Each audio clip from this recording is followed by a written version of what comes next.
Hello, today I'm going to give a book review on Columbus by Ingri and Edgar Parin if that's how you say their names. I'm not too sure. The copyright is 1955, so this is kind of an older book, but I never heard about it when I was growing up.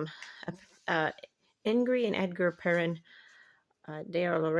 also wrote a book about Abraham Lincoln, which won, I think it was the Newbery Medal, and a book about Leif Erikson and George Washington and Pocahontas, and there's some other historical figures that they wrote books about.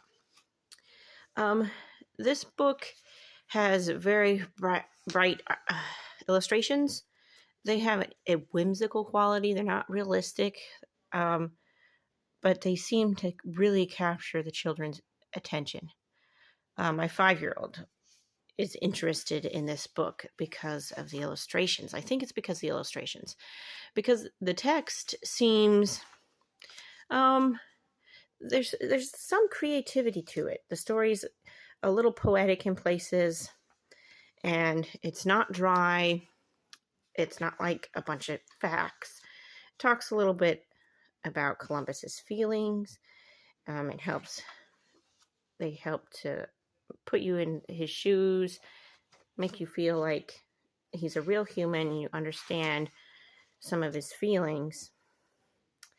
Talks about how Columbus was courageous and he did something that took a lot of bravery and risk, but he was not a modest man. He demanded lots of reward and accolades and titles, and he went, at the end of the book, it talks about how that he was pretty bitter about it in the end of his life, that he wasn't recognized as much as he wanted to be. I don't know. I think he's recognized pretty widely today, so maybe that all made up for itself in the end. This story goes on to tell past the discovery of the New World and talk about his other voyages and him being shipwrecked and marooned for quite some time, and and then, like I said, at the end of his life. So it covers a little more than just the voyage. I'm going to read a couple excerpts. In the beginning, there's a section that kind of reads like poetry. It has like a rhyme to it. Not maybe a rhyme, but a rhythm. And at the end, the book closes out with the same style, where it's like got a little bit of a cadence. And then I will read a section here and talk about, so you can get an idea of like how they present information. There once was a boy who loved the salty sea. He would be a seaman when he grew up. He would not be a weaver like his father, who sat all day in a dark little shop, weaving yarn into cloth. A ship would be his shuttle, the waves his warp, the wide and bounding sea his loom. Then the story starts, and there's not any more cadence. And then at the end, the book closes with this little part. In Genoa, in Italy, there stands a gray, deserted house, squeezed in between an ancient city gate and tall modern buildings. Its shutters are closed, its doors are bolted. It has nothing to set it apart from other little old houses, except for a sign over its windows which says that this house, more than any other, claims the right to be the childhood home of Christopher Columbus. From here, the little boy set out into the world to weave a lasting pattern on the trackless waste of the sea, and to find in the end a new world beyond the turbulent waters. Okay. This is the page that everybody likes so well. This is when he's been shipwrecked.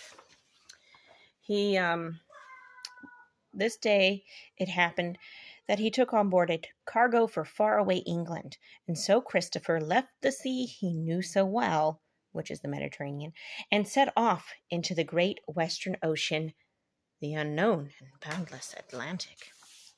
Safely he passed through the Strait of Gibraltar. Safely he skirted the Spanish coast. But when he reached the Portuguese shore, a fleet of pirate ships bore down on him from behind a rocky point. Christopher would rather give up his life than surrender his ship. He fought, but there were too many against him, and his ship was sent to the bottom. Luck was with Christopher Columbus. As he came up from the depths, he saw an oar floating on the water. Just then the sun set, and darkness hid him from the pirates. He swam and floated on the oar until he reached the shore. Bleeding and worn, he crawled up on land, and there, on his knees, he thanked the Lord for saving him. His ship and all that he owned in the world were at the bottom of the sea. But in Portugal, no able-bodied seaman needed to go begging. Columbus soon found work on a Portuguese ship and saw that God had arranged everything for the best. For Portugal in those days was the biggest sea power in the world. Its captains were sailing their ships even further out to the north and to the south to find new lands and new trade routes. The known world became bigger and bigger. They searched eagerly for the sea way to China and India, the rich fairy tale lands of the Far East, where the gates were said to be built of pearls and the houses shingled with gold. So I guess that will conclude the review. And then I further wanted to mention how that this book had led to some geography studies for my students. I have a third grader, a second grader, and a kindergartner. We discussed a lot about using the globe, how to where the Mediterranean Sea was, where Italy was, where Genoa was, and the Straits of Gibraltar here, the narrow spot, and then the Atlantic Ocean, the Canary Islands, where he stopped along the way, and what part of the Caribbean that he made contact with. So that's also been good for our homeschooling, and I need to write these things down so that we have a record of what we've been learning without a history curriculum. So we've been learning just fine. Okay, this is also a good book that we have, and we've used this for our history as well. Maybe you would like to hear the part that compares about that pirate attack. So in this book, which is a scholastic publication by Anne McGovern, illustrated by James Watling, this is how they put that part. As a sailor, Columbus made many voyages. One voyage almost turned out to be his last. He was sailing near the coast of Portugal. Suddenly his ship was attacked by pirates. The pirates and the sailors fought all day. The ship caught on fire and began to sink. Many sailors jumped into the sea. Columbus jumped too, but he had hurt his leg. He could not swim to shore, and now in the darkness, a broken mast drifted by. Columbus reached for it. Now he could paddle a while, then rest a while on the floating wood. Hours passed. No help came. His leg hurt terribly. All night he held on to the wooden mast and paddled toward shore. In the morning, fishermen dragged him out of the water. Later they told him he was not far from the city of Lisbon. For a moment, Columbus forgot the terrible pain in his leg. Lisbon, he thought. God is good to bring me so close to the greatest port in the world. In Lisbon, he could learn. He could learn Portuguese to speak the language of sailors. He could learn Latin to read the works of learned men. In Lisbon, there were many shops where maps were made. There were great ships in the harbor. The captains talked of new lands they had seen. They talked of new lands to be discovered and explored. In Lisbon, Columbus studied. He began to think more and more of sailing west to reach the lands of the Far East, of sailing out into the Sea of Darkness. And that's where I'll conclude that reading.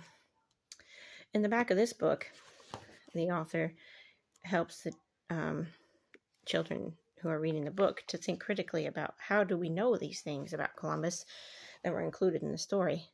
And so it's mentioned how that Many people who wrote about seeing him spoke of his red hair and his blue eyes. So those are not made up details that he, they can talk about what color his hair and eyes were when they describe him in the books like this. It's not just made up, and they mention that in the back. Okay. So I hope if you can, maybe your library has this book, I would recommend it. Children really seem to enjoy it.